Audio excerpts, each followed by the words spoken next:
Oh, man, you went. I'm gonna write it in. Ladies and gentlemen, welcome to another episode of the Geek Down here on WEMF. I am Pat B. You're doing it again, I'm telling you. I'm messing with you. And I... Oh, the side of me, that man you heard, that dissenting opinion belongs to Black Adam Willis. It wasn't a dissenting opinion, it was a statement of fact. Oh, but how are you doing, my friend? Dude, I'm okay, man. Had a weird weekend, so I'm glad to finally get back on, some sense of normalcy. Yeah, this is the first Monday, then I can assume that you've looked forward to? Because usually you're like, it's Monday. What the hell? No, dude. Usually, man, it's just a bad time. But you're right. This time, I'm going in with a positive outlook. Oh well, that's a change. Very uncharacteristic. New show, actually, we got going for. It's a new Pat B today. All right, of course, you see the man fiddling with buttons and knobs over there. I'm talking, of course, about DJ Herbie Herb. Woo! Yeah, this guy in the background just spreading disease, man. You okay? Packing up a storm just like before the show. Hey, Herb, you ready to go?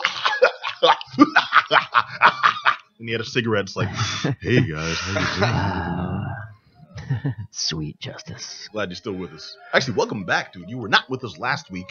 I wasn't. Abandoned the crew. What's going on? Yeah, who was that? Who was that? Who was even here? Matt Stearns was here from Saturday Nights Unbleached. Yeah, some jobs. There's no replacement for DJ Herbie Herb, man. No, or his hair.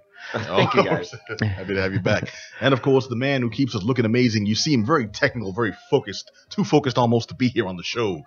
Talking, of course, about just Johnny. You always understated. A very confused sounding. You all right, man? I'm good. Okay, all right. Like, is that me? I'm the only one named Johnny. Well, he said I was confused. That was my confused you. Wait. Was that now we're all confused. No, the whole thing's very problematic. I'm just going to stop making references to people and such. I mean, why am I even on the radio? What's going on here? All right, but no, we have a fun-filled show for you kids, dude. We have reviews. We have a weird bit of news. We got the story, the lowdown on the emoji movie. No, we don't. I didn't. Anyone checking out that we BS. Don't?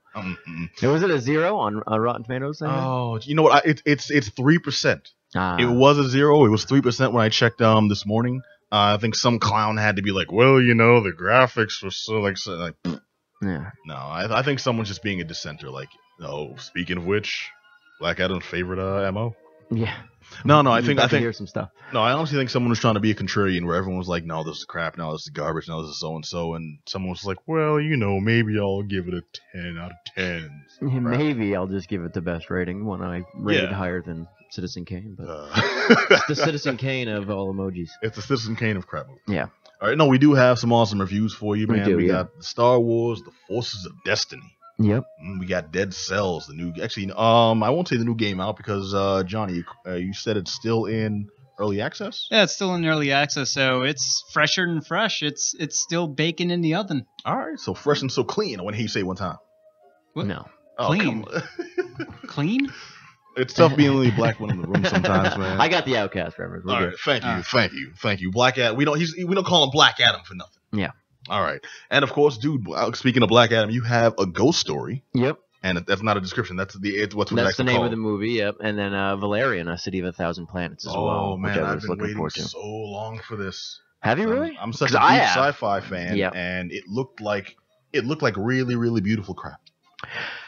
Well, yeah, tune in to find out. Yeah, we'll get into it for sure. All right, you heard the man. Like you said, tune in if you're just listening to us on WEMF Radio. You can also catch us on twitch.tv/thegeekdown, all one word. And you can join in on the conversation in a chat stream too. So let us know what's good, let us know what's bad, let us know what's ugly. Talk to us. All right, but first we're gonna jump right into it because a bit of news came out, dude.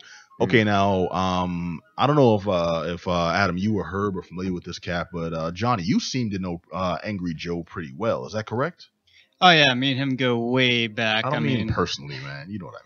Yeah, I watch some of his videos. He's a YouTuber personality that focuses a lot on video game content.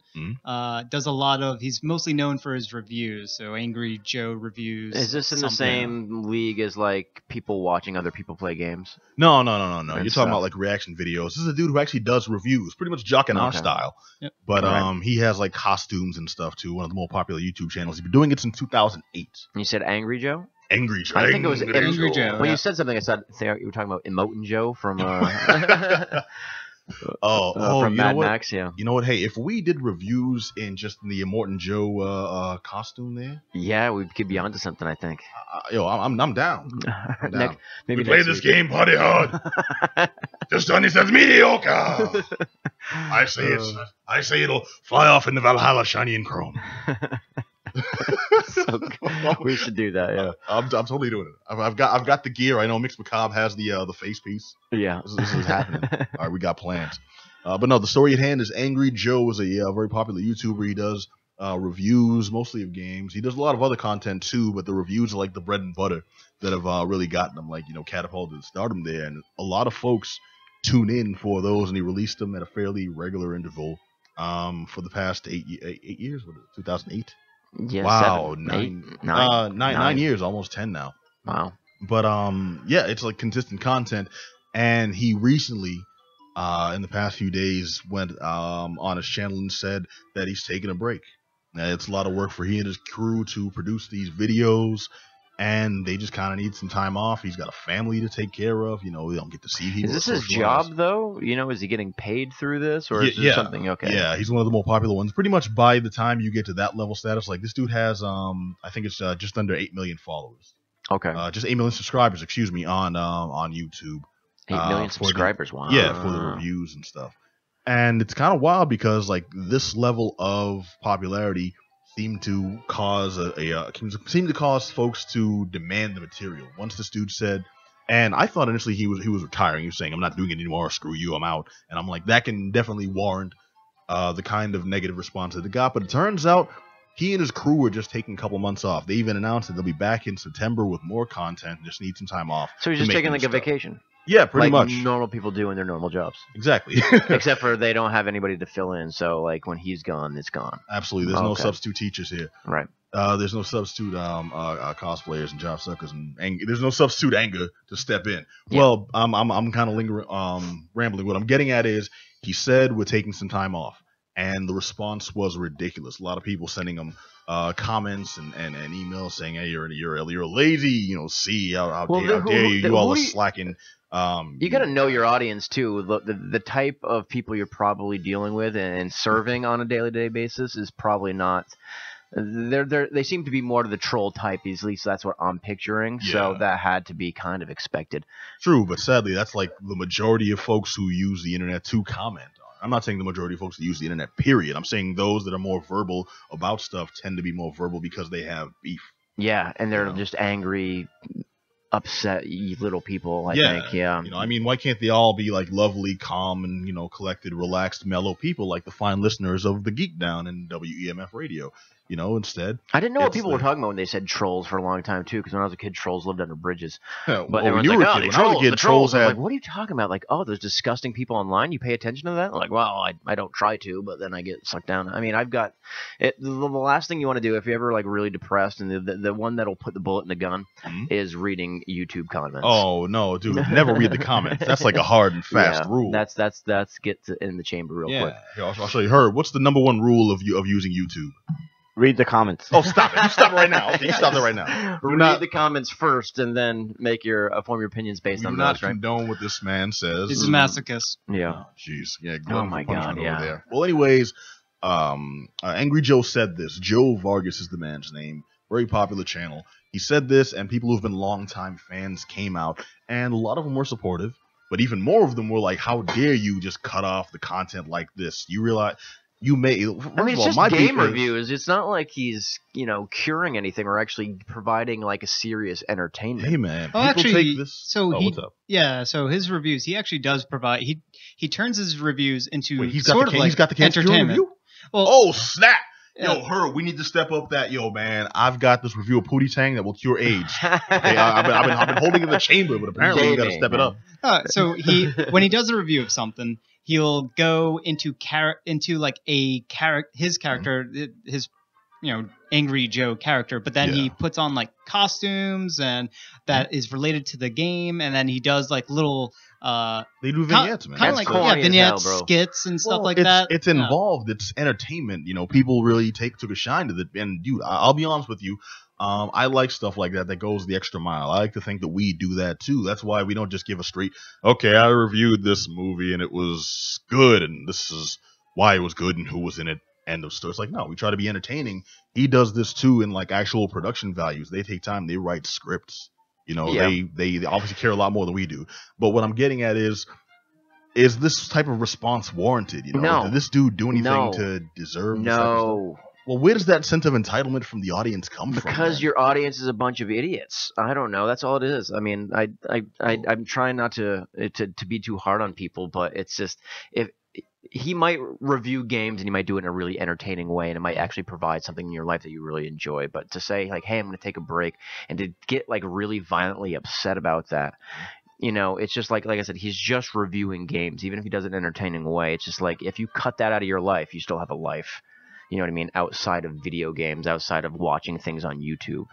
You know what I mean? So to be inspired to have that much vitriol to spew it out online at the person you appreciate, like something's got to be, you got to kind of screw loose, at least to me. That definitely explains the 3% emoji video movie rating. Why you folks? No. 3% of the people. Yeah, 3% of the people. Well, it's like you walk into a room and there's always going to be a percentage that there's some of them that are really stupid, and you just apply that to the entire United States. Quick to disparage the audience in general, mostly because some of those audience are sure, and some of our audience is dumb. It's just a fact, right? Well, it has to be. My young, point naive. is, there's a lot to it. No, I think so, and it's the more I don't know. It's the more vocal that also tend to be vocal because they're angry. They have, and not legitimately angry. That's my problem with it, you know, that they have such misplaced anger and, like I said, a sense of entitlement because this dude is giving you countless hours of entertainment for free. Yes. You know, and I don't even know how long it took before they started seeing a profit on that. Right. You know, so it's like that's generally how entertainment tends to work when you're on the internet, especially with cats on YouTube. And there are folks who have done stuff to warrant legitimate backlash. Look at that dude. I think his name is Jack Paul. Yeah. He was the YouTuber Jake Paul. Thank you. He's the worst person in the world. Oh wow, really? You think? Yeah, I think so. Well, lay it on us, man. Why is that? Just, I mean, take a look at his face. Yeah. What are those? Yeah. Wow.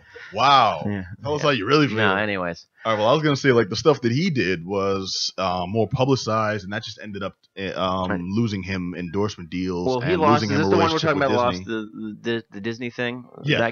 He's the worst. Yeah. Well, I mean, I don't know the details of his conflict. You want to break it down for us? Well, from what I heard, I don't know that much about him. I don't really, beat myself up like that in my free time. You just said this man is the worst. He is the worst. So he was doing had this house and he was like destroying stuff all over his home for the sake of pranks, just to get on TV. Mm-hmm. And his neighbors tried to have like this class action lawsuit brought up against him because like to get him kicked out of there because he was such a nuisance. And he's just an overall bro douchebag type guy. So yeah, I'm all set. Well, no, I mean, some of my best friends are bros, and occasionally a douchebag is functional. That's why they have an aisle at CVS.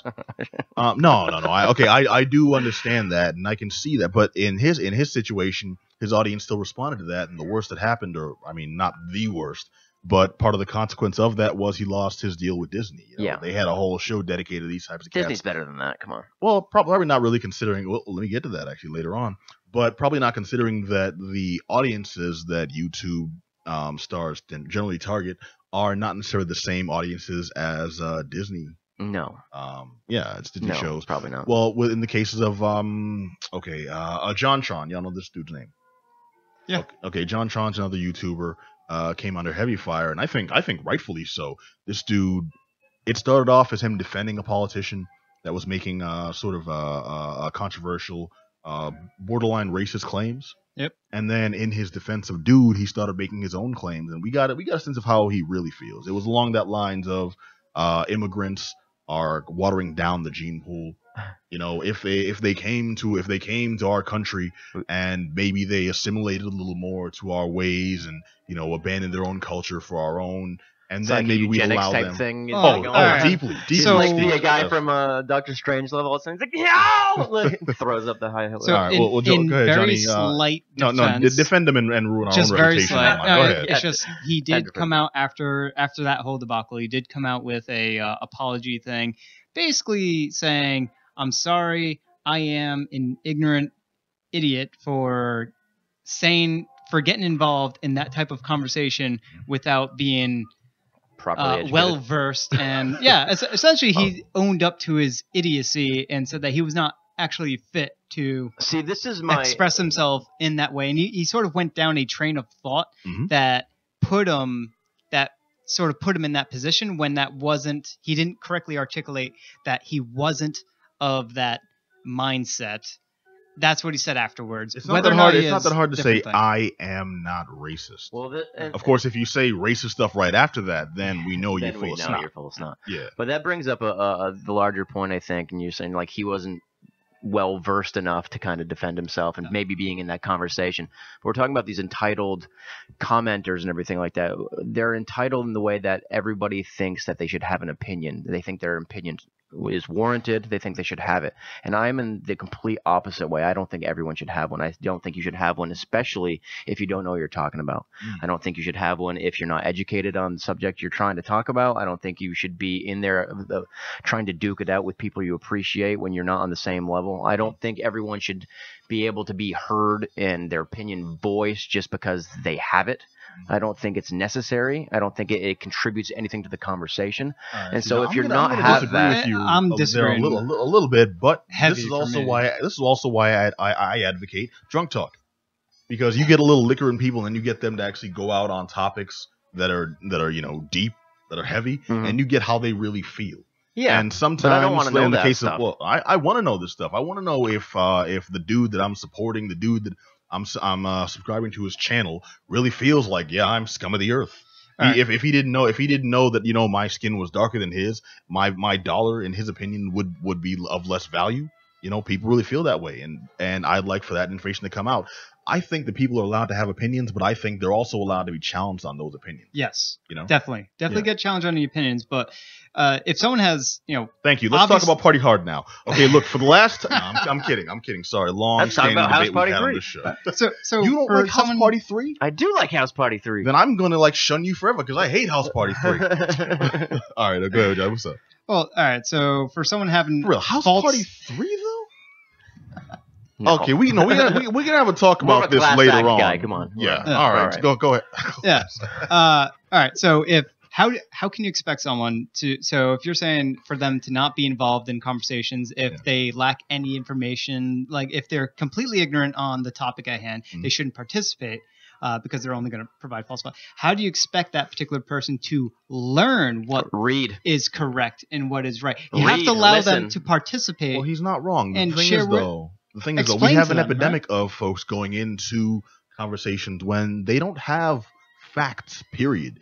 Even if it's that they've gotten only a certain amount of information, maybe they've existed in the bubble. Like we get this a lot, especially considering we come from the Northeast, Yeah. and a lot of folks see this area as liberal and only liberal, so they assume that.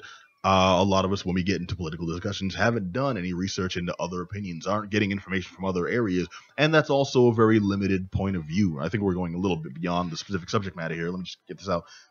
That's limiting the ideal that we only get news from local sources. We don't use the internet for things besides I don't know, gaming, cat videos, and porn. And the concept is the hard fact that a lot of folks seem to be negating, especially when it comes to politics, is that the internet is the primary source of information for most people. And even though a lot of information on there is false and BS, a lot of it also is true. And you just have to find ways you have to understand how to weed through the crap and use pretty much Venn diagrams to find out what is actually factual. And that's what you employ your arguments. That's what you base your arguments on. Right. That's where you get your facts that will support your points. And if your points are pretty much racist, like John Tron's were, whether or not you consider yourself a racist, other folks are going to, and that's how you're going to be painted. In the case of someone like Angry Joe, that's nowhere near what this dude did, yet the response he got from mostly his own audience was along the lines of if he was someone who had gone down that route. Right. You know, they made it something political, made it something almost personally attacking the audiences. When all this cat came out and said, well, in my opinion, all he said was, we need a break, we need time off, and partially time off to produce more content. You know, it got to the point where he had to turn off the comments on his own channel. Yep. And so it's really, I think that's the main problem, right? Mm-hmm. You don't want to have conversations of any higher level whatsoever on the internet, especially in comments. Comments are the most worthless place to have any kind of intellectual conversation whatsoever. So to me, it's a bigger fault of the medium being there for how the conversation's happening. The medium, the form of conversation is the culprit, is the issue. Comments are just a terrible idea right from the very start. And because they're anonymous. Yeah, they're anonymous, and anyone can say whatever it is that they want and not be cross-checked against that and suffer no repercussions for saying something that's outrageously stupid.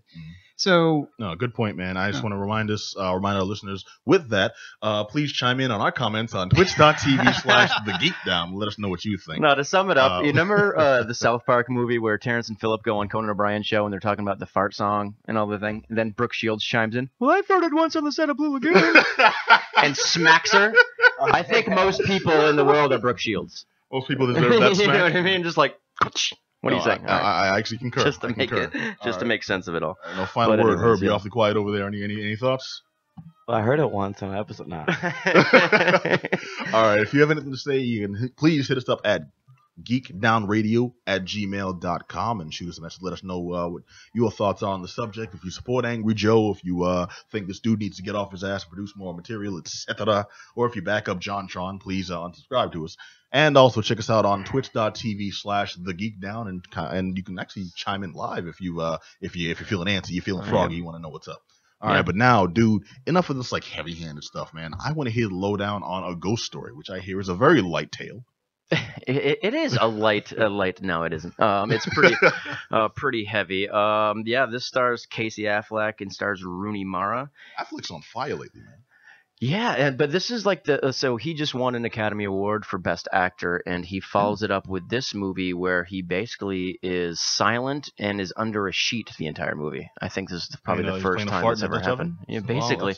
That is range, my friend. So he is in this movie. David Lowery directed it, and he made this movie with the money he made from directing Pete's Dragon. Actually, he directed that movie, and he directed the same two one, right? Yes. Okay. And he directed the same two actors, Rooney Mara and Casey Affleck, in Ain't Them Body Saints in 2013. So he is very I'm guessing familiar with these actors, and so they have really good chemistry in it. And the movie starts out in this nice little house in Texas that they moved into, this like new couple. And while they're there, you know, this like kind of like this love story develops, and then all of a sudden Casey Affleck is killed off screen in a car accident. Wow, spoilers. Yeah, a ghost story, right? And then we see her looking at his body at the morgue, and then a sheet goes over the body, and then she leaves the room. And then 2 minutes later, as you're sitting there watching the sheet sits up, and it's him as a ghost under this sheet, and then he starts walking back to the house, and then he goes back to the house that they live in, and he basically haunts this place, and she's there with him. And so he's watching her kind of a wreck, you know what I mean? Trying to pick a horror movie? No, it's not really horror. I mean, it's a little spooky, but it's mostly like a tale of grief, overwhelming grief, loss, the enormity of time, because it's just literally him silent under the sheet. He doesn't speak and just watches her for a while. Then she leaves. And then another family moves in. He haunts that family. He can't leave this house. He basically, it's like kind of, you know, in the movie Casper, where they're like you can't cross over till you have unfinished business. Yeah. Well, at the beginning, Ghost, same thing with Beetlejuice. Yeah. So he's kind of like he has this unfinished business, even though he doesn't articulate it. He's just kind of waiting for something. And family after family and people like go through this house, and eventually the house is actually destroyed, and he's just sitting there, and it shows like thousands of years like into the future, and like this giant sky rises. Yeah, it's a little melancholy, you know what I mean? It's about, you know, your legacy, what you leave behind, and it's behind some like, you know, depressed ass ghost. Well, you know, the house isn't gone, it's gone. We're millions of years in the future now. The planet's kind of gone supernova, yet I'm just still here floating in the middle of nowhere. Yeah, well, it's about like what you leave behind, what kind of, not just like I know an planets don't go apparition, supernova before we start getting like letters and stuff. Continue, sorry. but The power nerds, listen, man. But it's kind of this really subtle, melancholy movie. You know what I mean? It's a very contemplative. There's a lot to think about, and definitely, if it's anything, maybe it's not your cup of tea, but if it's anything, it's a very original movie. I mean, I've never seen anything that looks like this. Nothing has ever been really done this way, where, like I said, Casey Affleck under this sheet gives a whole wide range of emotions. You can feel actually kind of what he might be going through, and just by his neck and head movements, it's pretty impressive just for being under a sheet, so to speak. So under the sheets. Yeah. So and he's just walking around, and I feel like you might be snow jobbing me. They said the same stuff about Vin Diesel's group performance. Oh, it's just I know he only says those 3 words, but the way he says it, the subtleties. No, that's blowing smoke for sure. This one, I mean, if it doesn't sound like your thing, it might not be. But if it sounds like you're interested in more slower pacing, kind of more contemplative stuff, kind of stuff you have to really think about without any real answers, and there's no conclusion that's really rock hard, then if that's your cup of tea, you're really going to enjoy this. If you want something that's going to blow up and has answers and like what is going on, like this is not going to be your film. Well, but people everyone loves things that blow up and have answers. But I mean, sure. No, it sounds like this is one of those movies you go to see specifically so you can talk about afterwards, because it just leaves you with like, oh wait, I think this happened and this represented this and blank. But no, what really happened here from my point of view was blank, this and that. But no, you're crazy, you huff and glue. What really is going down is boom, and it was aliens, something like that. Well, it's not really like there's a whole lot of conclusions. It's more just like this thoughtful thing about, it makes you think about your own life. It makes you think about your own mortality. It makes you think about your own relationship. It makes you think about your own, legacy, what you're leaving behind, and like how you're living your life, and what does it all mean. It's more like that. It's like deeper questions, not like what's exactly does this mean? What does it mean when he did that? It's more between Werner Herzog and Wes Anderson. I don't know if I can sign off on that, but yeah, it's very original. It's very very deep, but I definitely enjoyed it. It's completely unique, I think. So it's definitely worth your time checking it out just based on that. Okay. Like I said, it's not every day you see a guy who wins the Academy Award then goes and makes a movie where you don't see him the entire time. He obviously is in it. There's a few flashbacks, and there's this thing, and there's a really powerful scene where he's the ghost, of course, sitting there, and then he's watching his wife, and she comes home late one night, and she's drunk, and the guy drops her off, and they kind of have this little makeout with this new guy, and he just sees this. You can see him sitting there as the ghost watching this, and then like the house starts to shake a little. You know what I mean? That anger still exists after he's passed on, but. See, that's where you get like the dichotomy of this is fiction. Yeah. If that was me, if I was like dead, this you'd be throwing books, right? Yeah. Seriously, yeah. No, you will be living in a haunted house tonight. Right, that's what I was thinking too.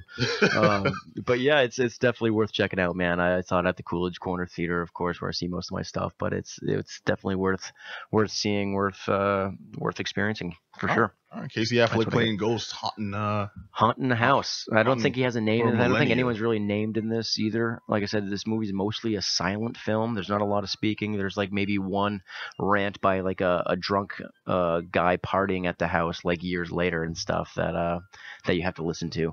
Okay. But it's mostly silent. But it's definitely kind of killed the mood of the movie though. Everything else is really serious, and you get this one dude just like it's one dude, but he's kind of waxing poetic about the themes of the movie, you know what I mean? So it makes sense. But yeah, man, I would give this my seal of approval.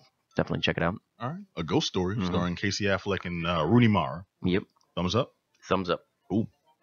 All right, I'm gonna kick it over to just Johnny over there fiddling with knobs and typing up text, and was awfully quiet during that review, my man. There's issues with things of the afterlife and the macabre and the dead leave you kind of squeamish. Yeah.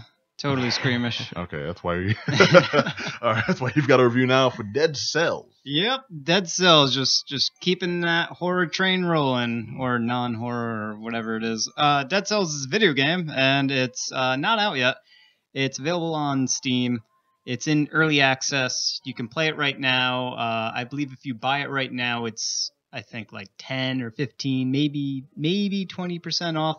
I don't know what the final price is going to be. So usually when companies do this, it's a lot cheaper to get it in early access. And then eventually when a game does release, they bump up the price. That's happened a few times. 500,000 Not that much. pesos.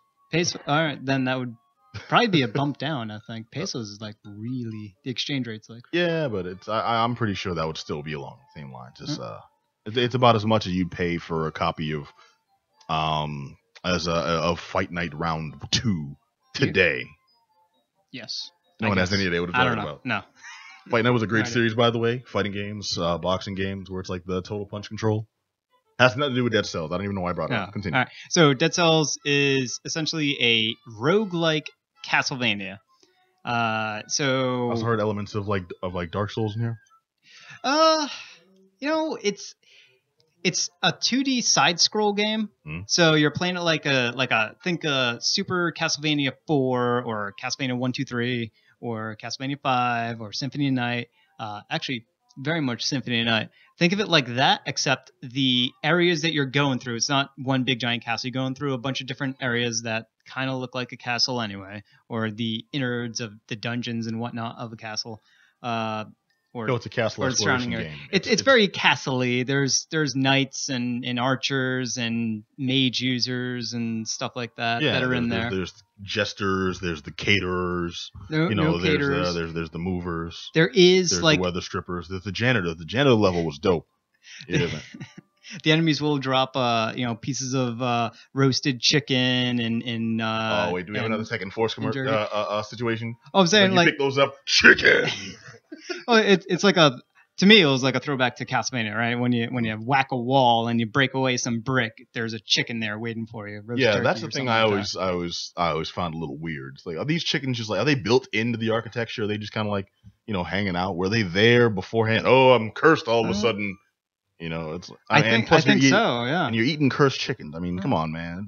You don't know what it's laying on the ground. Maybe the Masons were like eating lunch while they were building these architectures, and they like accidentally masoned their lunch into the. Okay. Now, logical question there. Yeah. Okay, think about how long ago these things were built. Even if that was the case, how old is that chicken? Are you gonna trust that? It's preserved by the evil. Yeah, I know. I get it. Brick cement stuff. No, it's preserved by the bad juju. Still, it doesn't. It probably even tastes bad at the very least. Could be magical. It's a magical castle, right? So the brick is magical. Therefore, the chicken that's built into the brick is also magical. Okay, yeah, magical like Satan. Okay, it's nothing about those 11 herbs and spices. Okay, I'm not eating the damn chicken from the wall. It maybe not spices, but certainly lots of minerals. Minerals. All right, Adam, would you eat this Rocky chicken from these cursed castles here? No, I'm straight. Yeah, I know. Get him a catering deal with Popeyes, then we'll talk. All right, so you're going through these environments, and they're randomized, so you're not going to go through the same environment over and over again. Although the randomization, right now it's in early access, so the randomization is not too extreme, so you can kind of you have an expectation of how the layout is going to be. They do change it up a little bit. Same 4 guys in the same 7 rooms.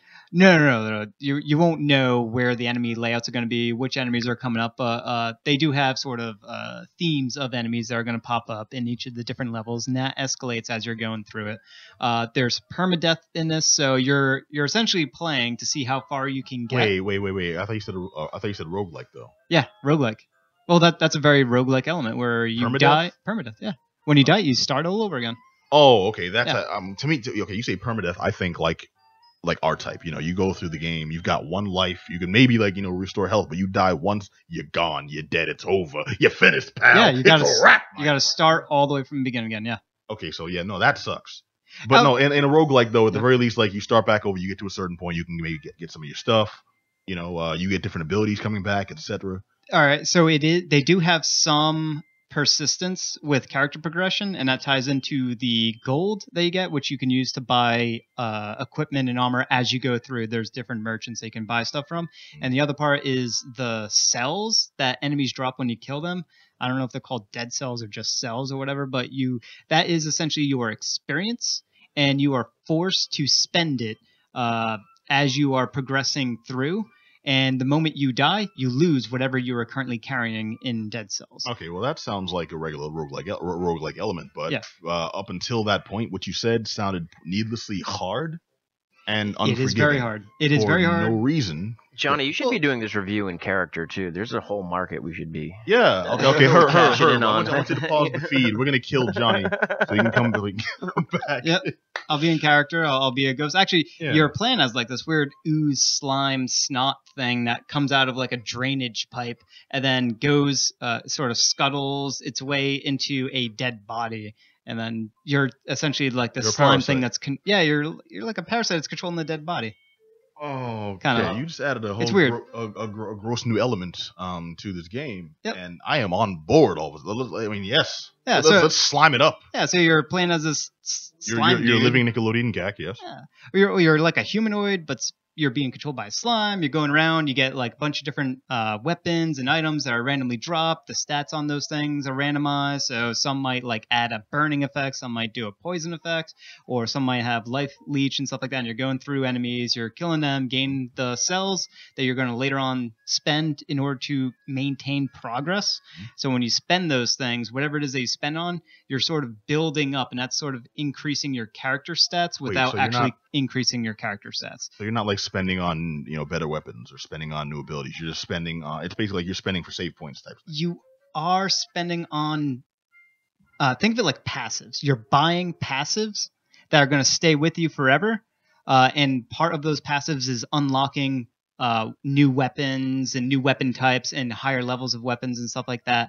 Except whatever gear you have when you die is gone, so you have to start all over again, and you start with whatever it is on that new play session.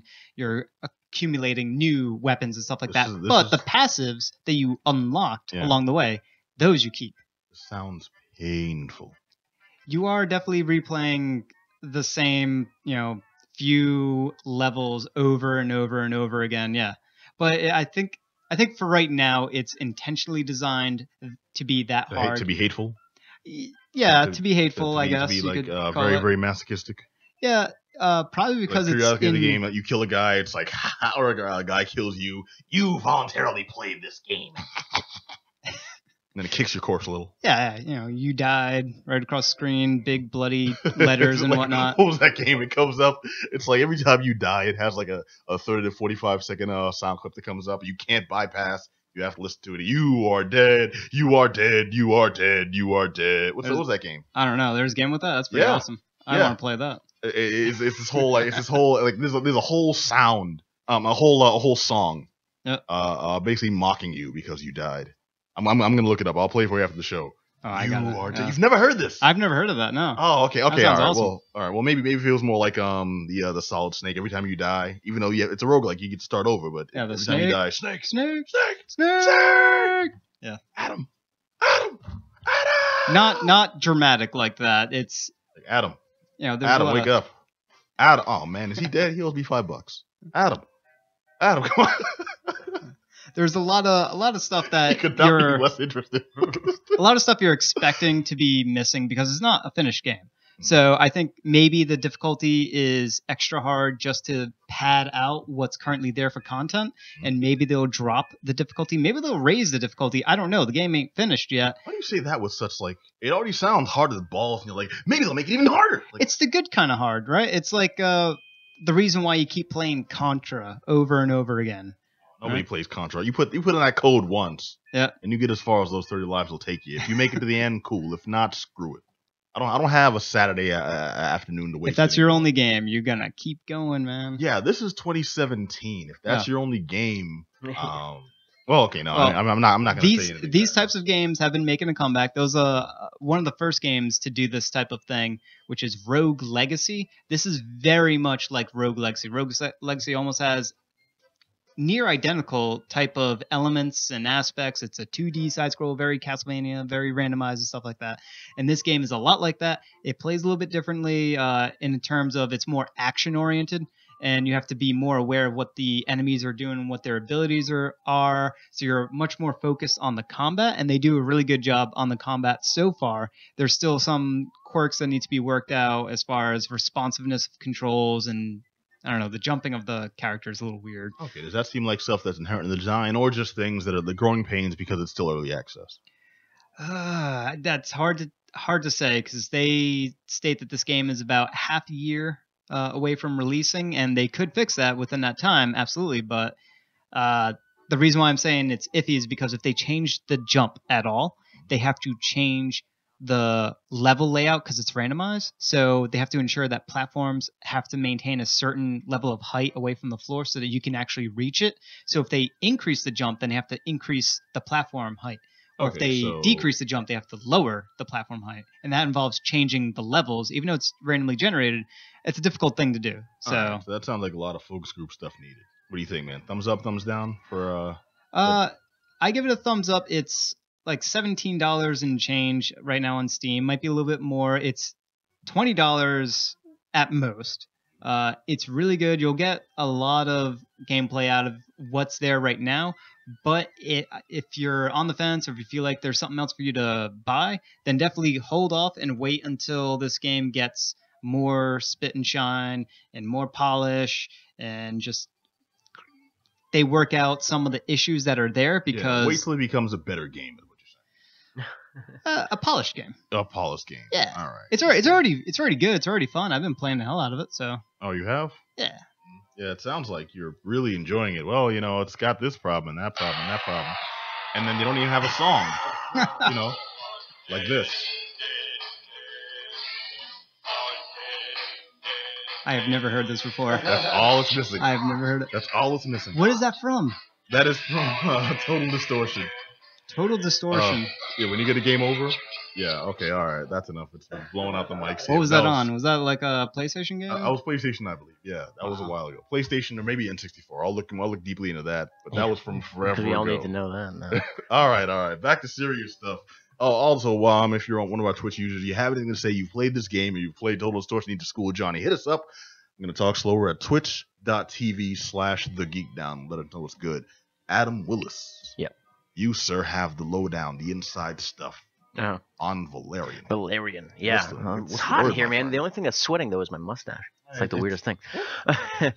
But yes, I've been waiting to see this movie for like 2 years. I think we talked about it a while ago. Like, I'm a big Luc Besson fan. I think you are as well. I love The Professional, The Fifth Element. Those are all movies I hold in high regard. So this, when I heard he was making a $200 million epic, that's the thing that kind of threw me. If they're just throwing money at this man without any actual like set plans, then it could be suspect. But I was jazzed for this. And it actually opens with this great set piece where it's got David Bowie's Space Oddity playing, and then there's this. We're launched into space, and we keep meeting alien cultures, and then we just shows like the leaders of the free world shaking hands with all these different aliens, and what they're building is this giant epicenter called Alpha that's floating around the universe, and Alpha is the home of 1,000 planets and 1,000 different species and all these different worlds, basically like that. So it's this, and they're all living in peace, and they're all doing different things, and they're all teaching each other. And at the heart of Alpha is this growing issue, this darkness, this kind of takes something out of the Fifth Element, where there's something that's basically going to destroy the universe, basically. Now, the Fifth Element was pretty ambiguous. That pissed me off. This it has been to be true love, which kind of was corny, in the end. But this is something that is in the heart there. And then we meet Agent Valerian and Agent Laureline, and this is where the movie goes downhill.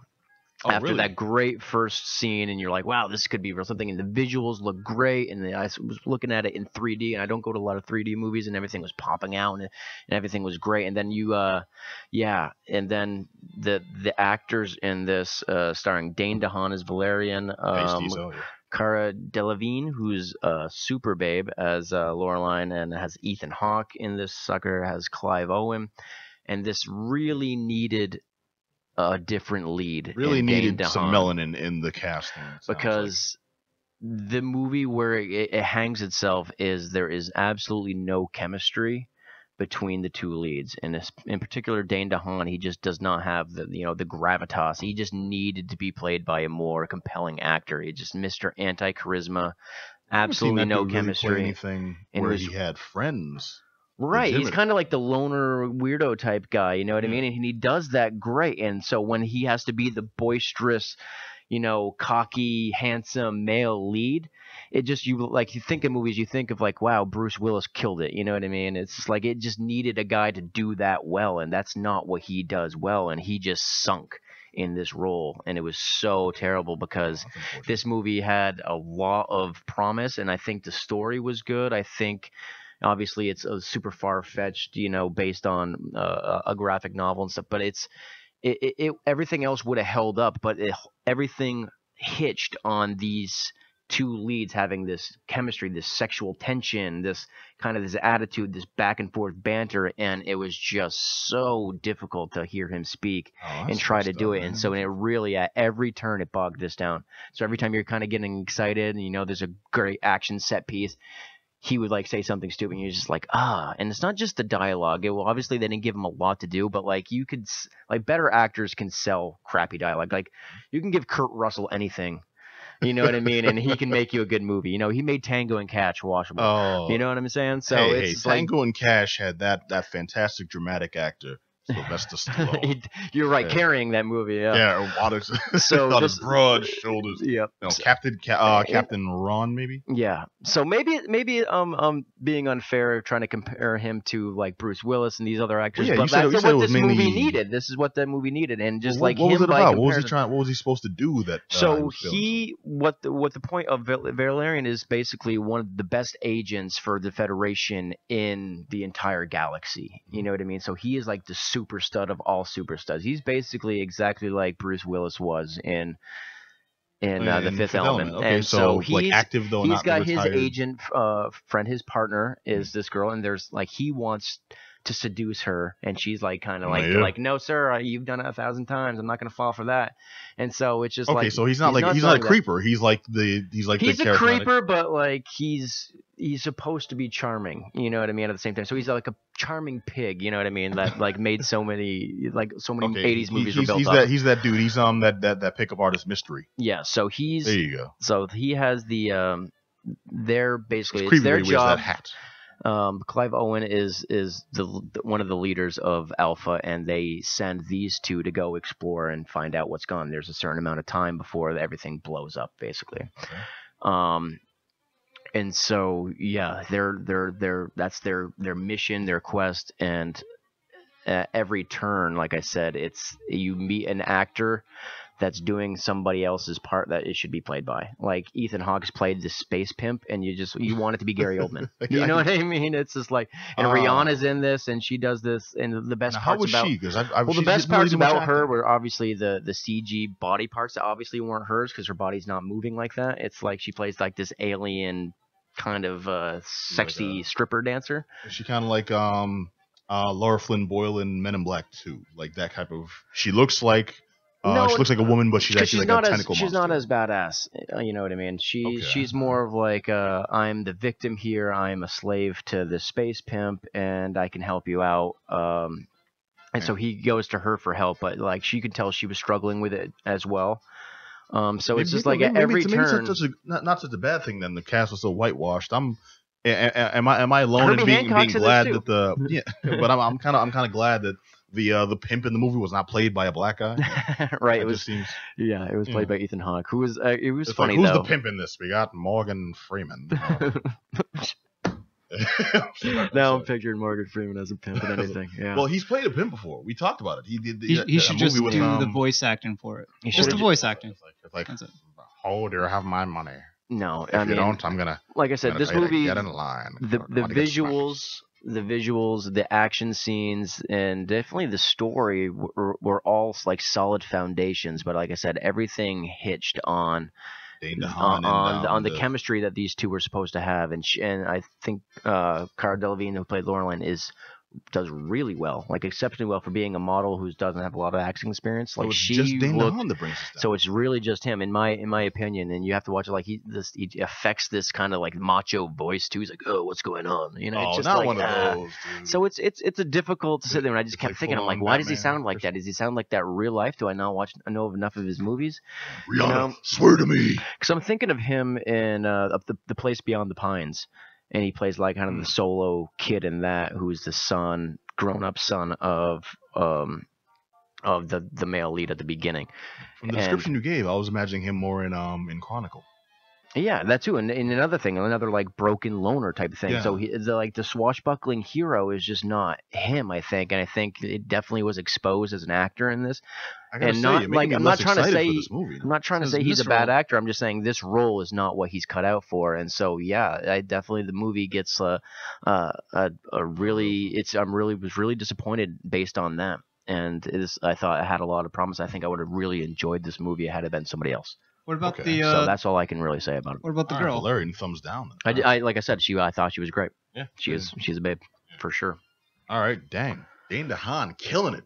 I was looking Killing forward it, to this. I was killing it. excited, man. Yeah, everyone else kind of does their job well, and it's just really. Well, who would have been a better male lead here? I don't know, because I don't know if they're going for somebody a lot younger. I don't know a lot of young actors that I would readily just say that they could pull it off. I have a lot of Maybe Chris Pratt. No, maybe The Rock.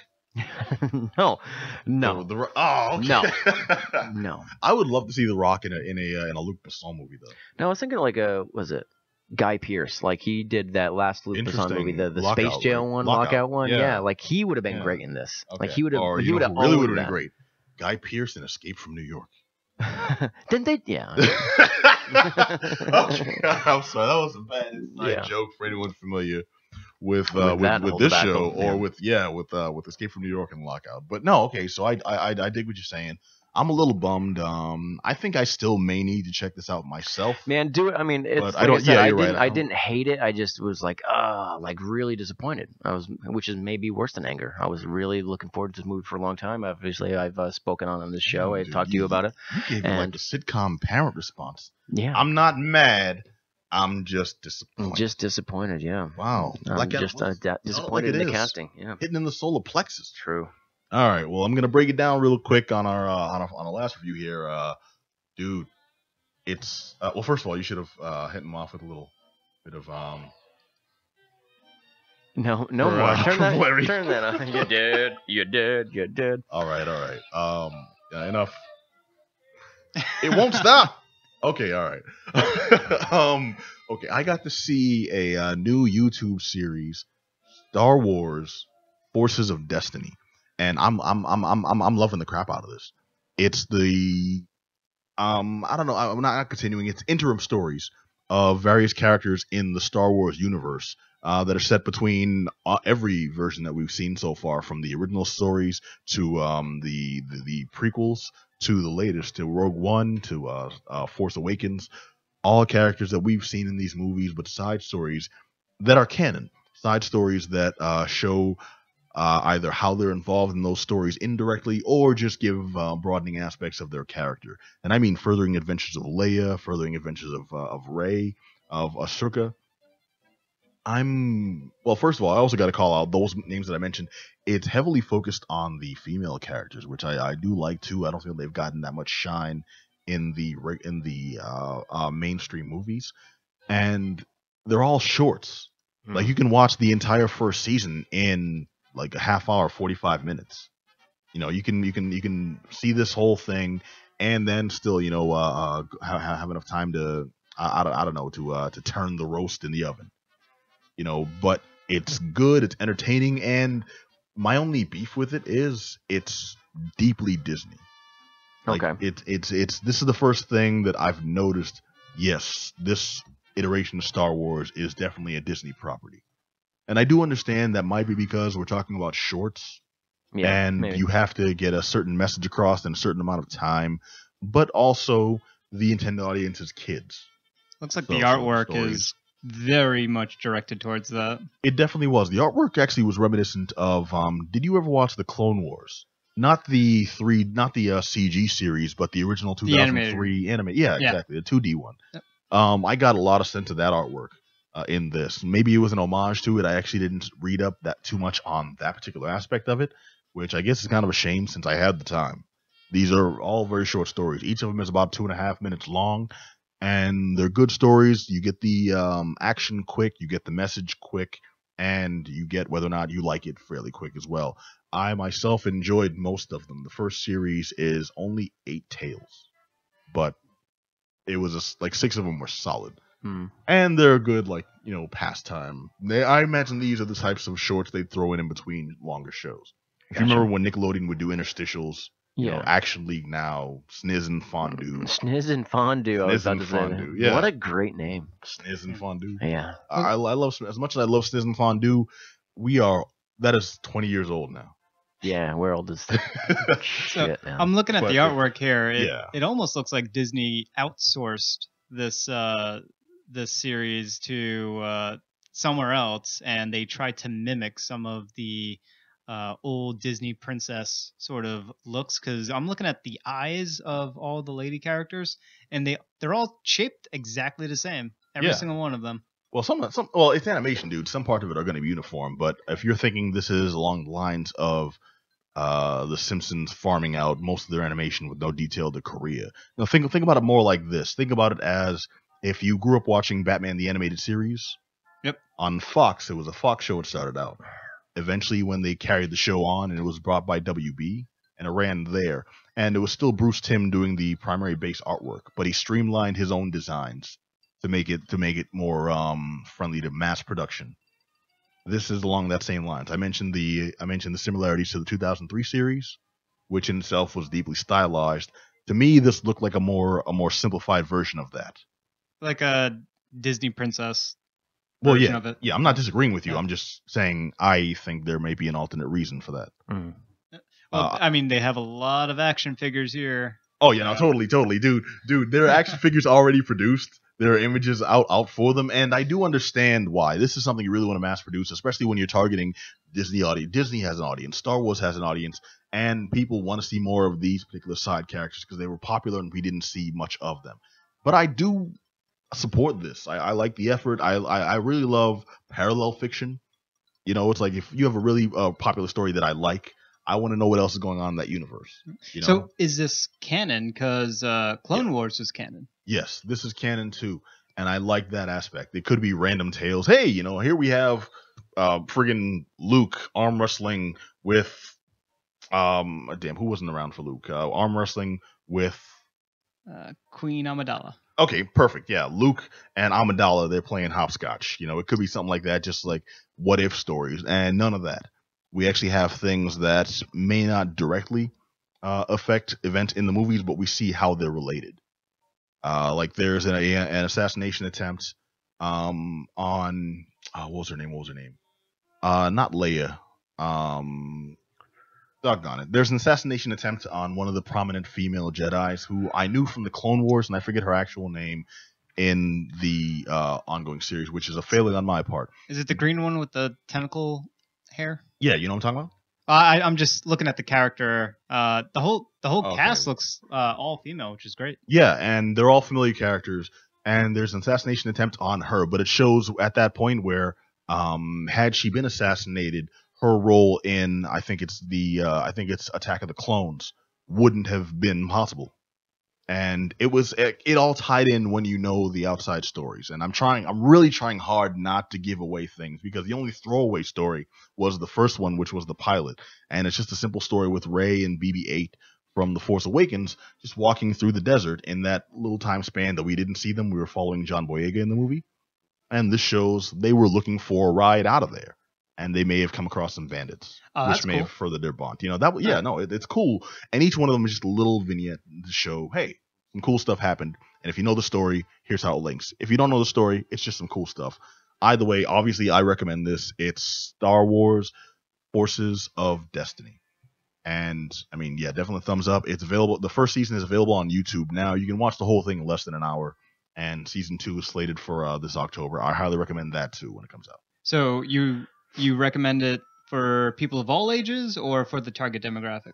I recommend it for people of all ages, but only the target demographic should be the ones that take this seriously. Anyone else, I mean, dude, if you're a hardcore Star Wars fan, you're going to love it.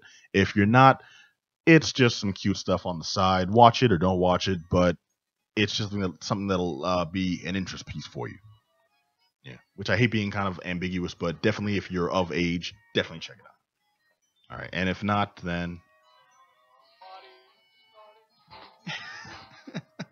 The song is awful. This has been the Geek Down here on WEMF Radio. I want to thank Black Adam Willis. Later. I want to thank Just Johnny. Yep. I want to thank DJ Herbie Herb. Woo! And I want to thank you, the fine audience. I want to remind you all, you can check us out at twitch.tv/thegeekdown every week. You can hit a live broadcast. You can see our smiling faces, and you can chime in on the chat. And please check us out at geek-down.com. And all our social media information is right there in the contact section. We're on YouTube, iTunes, like us on Facebook, follow us on Twitter, all that stuff. And all that good information is right there on the site, geek-down.com. And we'll catch you all next Monday night right here. Same bat time, same bat channel. Until then, be excellent to each other. Peace.